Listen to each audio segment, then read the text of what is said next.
हम बैरिकेड लगा रहे हैं, लाठीचार्ज कर रहे हैं, हमारे साथियों को घसीट रहे हैं, पीट रहे हैं, मार रहे हैं, जो कि सरासर लोकतंत्र के लिए खतरा है।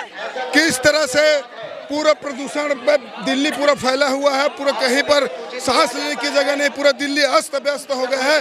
नरेंद्र मोदी क्या कर रहे हैं? पूरा धर्म और धर्म के ठेकेदार बन के बैठे हो, धर्म की राजनीति कर रहे हैं। लोगों को कोई चिंता नहीं है, उनको चिंता है तो सिर्फ धर्म के। मानते धर्म की चिंता करे, लेकिन धर्म से भी ज़्यादा इंसान है, इंसानियत है। अगर इंसान ही रहेगा तब तो धर्म की कुछ मायने है, अगर इंसान ही तो क्या मायने रहेगा। इसलिए पर्यावरण को सुधार की जरूरत है और लोकतंत्र को बचाने की जरूरत है। बैरिकेड पे पूरा हंगामा हो रहा है, देखिए तोड़फोड़ भी हो रहा है। तोड़फोड़ कोई नहीं हो रहा है, हम लोग शांति ढंग से प्रदर्शन कर रहे हैं और पुलिस वाले हम लोग को जबरदस्ती रोका गया है। हम लोग तो सिर्फ दिल्ली स्वच्छ हो और दिल्ली पर्यावरण सही होकर के हम लोग आज यहाँ आए हुए हैं। लेकिन नरेंद्र मोदी इतना पुलिस फोर्स लगा के बैठे हुए हैं कि युवाओं के साथ अत्याचार कर रहे हैं। क्या कहेंगे आप? हम लोग ये कहना चाहते हैं कि जिस तरह से ये प्रोटेस्ट हो रहा है उसको रोकने का प्रयास किया जा रहा है। हम वोट चोरी के खिलाफ धरना देना आए हैं। हमारे साथ पुलिस वाले अन्याय कर रहे हैं। हम राहुल गांधी जी के हाथों को मजबूत करने के लिए और देवेंद्र यादव जी को और उदय भानु जी को हम मजबूत करेंगे और हम ये वोट चोरी का हिसाब हम आगे भी करते रहेंगे। ये धंधा जिस तरह से ये प्रोटेस्ट हो रही थी, प्रोटेस्ट को रोकने के लिए कितनी फोर्स लगाई गई थी। हमारे जो छत्तीसगढ़ के साथी यहाँ पे आ रहे थे, ये ऐसा कि राहुल गांधी जी के नारे के साथ हम लोग यहाँ आगमन कर रहे थे, तो उनको ये सहा नहीं गया कि राहुल गांधी जी के नारे लगा रहे। अपने पुलिसिया फोर्स भेज के, अपने पुलिसिया गुंडे भेज के वहाँ पे मारने का प्रयास किया गया, घसीटा गया लोगों को। और आज का प्रोटेस्ट बड़ा सवाल है। अब सवाल ये है कि ये आप बैरिकेड तो देख ही रहे हैं, तो वोट चोरी को लेकर लगातार आप लोग आवाज़ उठा रहे हैं। क्या लग रहा है सरकार पे फर्क पड़ रहा है? क्यों नहीं पड़ रहा है? सरकार पे फ़र्क पड़ रहा है। जब भी आप देखो सारे युवा सड़कों पर हैं और ये फ़र्क नहीं पड़ रहा होता तो फिर जवाब इनको जवाब इसलिए तो नहीं दे रही है। इनको पता है कि भाई अगर कोई बताएंगे, कुछ बोलेंगे तो आप फंस जाएंगे।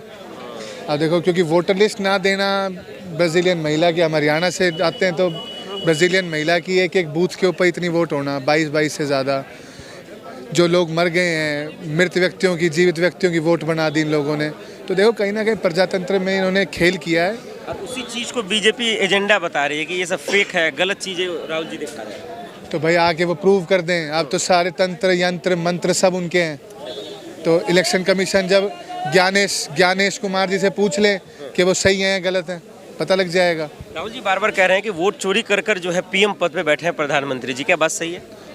देखो, वोट चोरी करके ही तो बैठे हुए, नहीं तो आप देखो मैंडेट ये तो 400 पार कर रहे थे, तब भी चोरी करके इन्होंने ये बच गए, नहीं तो इनको पता लग जाता आपकी बारी में ही।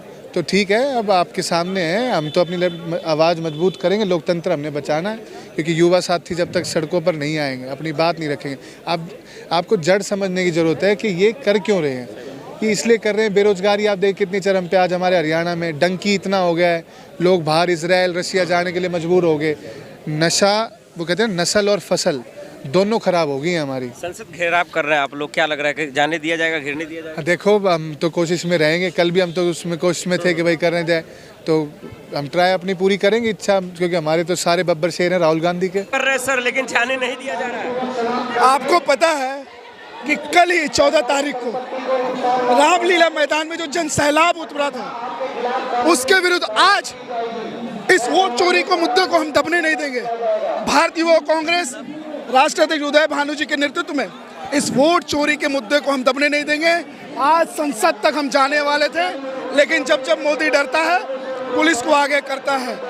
आज देश की जनता को यह हम बताना चाहते हैं कि वोट चोरी हो रही है। हरियाणा में ब्राजील की महिला 22 वोट डाल देती है। आखिरकार ये वोट चोरी कहाँ से हो रही है? सवाल का जवाब है। बीजेपी एक सवाल किया है आपसे कि भाई इतना यात्रा करते हैं, प्रोटेस्ट करते हैं, बिहार में किया आप लोगों ने, राहुल जी ने किया, लेकिन जीत तो नहीं पा रहा ना वहाँ भी, तो अब सरकार को फर्क भी नहीं पड़ रहा। अब एक बात बताओ, यात्रा एक अपनी अलग जगह है, वो भी अपने कैंपेनिंग में जाते हैं, वो भी भाजपा भी वोटिंग में कैंपेनिंग में जाती है, इलेक्शन में कैंपेनिंग में जाती है। ये कैंपेनिंग है, लेकिन असल मुद्दा ये है कि जिस तथ्य के आधार पर राहुल जी जो वो इलेक्शन कमीशन के खिलाफ जो तथ्य निकाले हैं, उस तथ्य का आप जवाब दो ना। इलेक्शन कमीशन चुप क्यों है? आप जो वीडियो रिकॉर्डिंग है वो दे दो।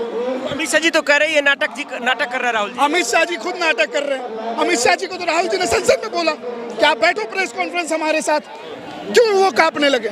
आखिरकार अमित शाह कांपने लगे ना, ये बहुत बड़ी चीज है। तो कह रहा है आपके इशारे पे थोड़ी काम करेंगे, राहुल जी को कह रहे हैं। नेता विपक्ष क्यों है? विपक्ष एक बहुत बड़ा मजबूत स्तंभ होता है देश का। अगर आज विपक्ष नहीं रहेगा तो देश कैसे चलेगा? और आप विपक्ष को कुछ समझ नहीं रहे, राजतंत्र लेके आ रहे हैं, लोकतंत्र को खत्म करना चाहते हैं।